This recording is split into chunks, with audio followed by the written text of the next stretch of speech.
From slamming the dangerous Dricus Du Plessis to having his status as an African champion challenged, Israel Adesanya has his hands full after reclaiming the middleweight title. Here's what Izzy had to say about his next opponent. For starters, he always knew it would come to this. UFC 287 couldn't have been any better. It was the perfect night for the last style bender, as he finally got his redemption after 4 fights. And while the scores are still not in his favor currently at 3-1, Israel is enjoying the moment as he soaks in the victory. But since he has so much experience fighting at the very top, he's used to ambitious fighters calling him out. And after winning back the middleweight title, he seems to have locked horns with the dangerous Dricus Du Plessis, who's currently on a 5-fight winning streak. But before you think it was actually Izzy who called out the African, let's go back a little. After UFC 285, Dricus pretty much took it upon himself to call out Adesanya and Kamaru Usman. He talked about how both these guys are always claiming they took the belts back to Africa. But did that really happen? Plessis thinks it's all talk since those belts only went to America and New Zealand. And right after he said all that, he said he'd be the true African champion who finally takes it home. I don't really want to get into it since Dricus went on this wild rant of how he's 100% African, but long story short, he wants to try his luck against Adesanya. And while call-outs are not exactly something new at the promotion, Plessis could not be any more forceful. He's literally pushing Izzy to take the fight. It's almost as if he's making it bigger than just fighting. But does he really have a point about Adesanya just riding the train? Before I tell you what he said, don't think he's hating on the African champions. He respects guys like Israel since they've struggled and made their lives better in a different part of the world. And at the end of the day, they're African-born, and it's their right to claim African heritage. But what Plessis has a problem with is why are they claiming Africa after fighting out of it? I mean, I'm not picking sides, but he sorta has a point here. Why haven't fight fans seen Kamaru Usman or Israel Adesanya fight with a title on the line in Africa? When it was their turn to defend the welterweight title, the fight happened elsewhere, not in Africa. Plus, it even went to Brazil for the Brazilian champions. But what about Africa? It's a fair point to say the least, but things aren't as simple as they seem. And maybe, just maybe, if Dricus is champion one day, he'll figure out why it's so difficult to truly bring it back home. But as of right now, the South African thinks Izzy is doing nothing but riding the train. He's just pushing the idea of African heritage, since it sells well amongst fight fans from that demographic. But again, Du Plessis kept it respectful. He didn't exactly challenge Izzy's credentials or something. But if both gentlemen keep up their winning ways, fight fans might just be in luck for an African challenger versus African champion sometime in the future. But as of right now, it looks like Adesanya isn't ready to give him what he wants. I mean, if there was a belt for getting under Izzy's skin, Du Plessis would already be a champion. But he can talk all he wants right now. Adesanya isn't willing to entertain any of his callouts or requests. And while the last stylebender doesn't see himself fighting the South African anytime soon, he issued a dangerous threat to the undefeated UFC fighter. Israel doesn't want Dricus to fall and break his incredible winning streak. He wants the young fighter to continue winning so he's eligible enough for a shot at the title. And provided Izzy stays on top by the time that happens, he'd gladly drag his carcass all across South Africa. And those aren't my words, ladies and gentlemen. That's what the middleweight champ had to say after all the swipes.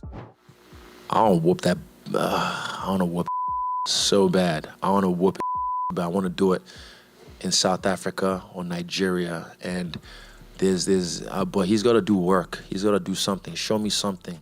Plus, I respect Du Plessis' confidence, but after the performance against Pereira at UFC 287, Adesanya is a certified complete fighter. He has everything now. Fans and fighters used to call him out for being too technical and lacking the knockout power to get things done. But look at him now. He has it all. I mean, if he can take down Alex with a couple of strikes, he can knock out anyone in the entire weight class. And I don't know what you think, but if you ask me, that's a huge warning for Dricus to not get too carried away. He still needs to prove whether he can walk the talk, because even though he's 5-0 at the UFC, he still doesn't have a fight against a big name. This might come off as a really controversial opinion, but I think Dricus and Khamzat are quite similar. Both of them are big names in the promotion and have found a lot of success early on in their UFC careers. Also, they're both called future champions by fans, but there's just one thing that both of them lack. Any guesses on what that might be? Well, they're good and all, but they don't have a fight against a ranked opponent. And I'm not talking about someone from the top 10 or something. I'm talking about an opponent ranked at 5 or above. Now that's what most fans call a challenge, folks. Many fans also think Du Plessis is a bit early in his UFC journey, because that's not how the game works. You can't get into fights on trash talking alone unless you're Conor McGregor. As a fighter, you need to be able to back up what you say inside the octagon. And while there's no denying he's an excellent fighter, capable of doing some real damage, he still needs to prove he's worthy enough for a shot at the last style bender. Dricus is at the 6th spot himself, so the only direction from here is upward. But to do that, he needs to step up his game. Just one win could put him in the driving seat for a shot at gold. Oh, and I don't think he realizes something here. Every fighter ranked above him has already fought and lost to Adesanya. Plus, fight fans also need to look at how Izzy views his potential opponent. I'm gonna keep it real with you. The way Adesanya talked about Du Plessis in the press conference made one thing very clear. He doesn't respect him enough as a fighter yet. I mean, he's not saying Dricus isn't good or something, he just doesn't view him as a true challenger yet. And the reason is simple. It's just what I told you a minute ago. The 29-year-old might have a really impressive resume and all, but there's no big name in there. And that's why Izzy is so indifferent. He just doesn't care what this guy does. When the reporter first asked Israel about Du Plessis, he had a really interesting response. In fact, he didn't even want to take his name. He called him a nobody and said he doesn't want to give him too much clout. For old school fight fans who don't know what that means, it's simple. You gotta choose your words wisely, but I don't want to give him no clout. But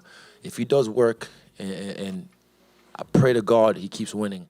He doesn't want to give him any attention since Dricus hasn't earned it yet. But there's one thing he does want to give him: a proper whooping. I want to whoop his so bad. I want to do it in South Africa or Nigeria. But regardless of all that, I feel Dricus is playing his cards right since he's getting a lot of attention. And as a fighter still under 30 years, attention is the best thing you can get from the promotion since it will skyrocket your career. Also, not sure if you noticed or not, but Izzy is not without a challenge. He's beaten every fighter in the weight class. One win, and Du Plessis might just have what he wants. Finally, along with having no respect, he also thinks the 29-year-old is just not that guy yet. Don't be mistaken, people. Izzy isn't running away. He just isn't convinced the South African has done enough to earn a shot at the title. And the day he's proved he's the #1 contender at 185, he can have his shot at the middleweight championship. It's as simple as that. There's no need to complicate it. But if he's thinking that he can talk and pressure Adesanya into getting a title fight, then he clearly doesn't understand the wicked ways of the promotion. Also, since Adesanya got an immediate rematch when he lost the title to Pereira, it's only natural that the UFC would give the Brazilian another chance again. So while it's confirmed Du Plessis isn't about to get a shot at gold anytime soon, there's a positive in that since he has time to improve his resume and fill it with the names of the top-ranked fighters. But as of right now, Israel is not convinced and wants the 29-year-old to show him what he's got if he really wants the belt. So from forcing Dricus to level up to having his claim as an African champion challenged, that's everything Adesanya had to say about Du Plessis' call-out.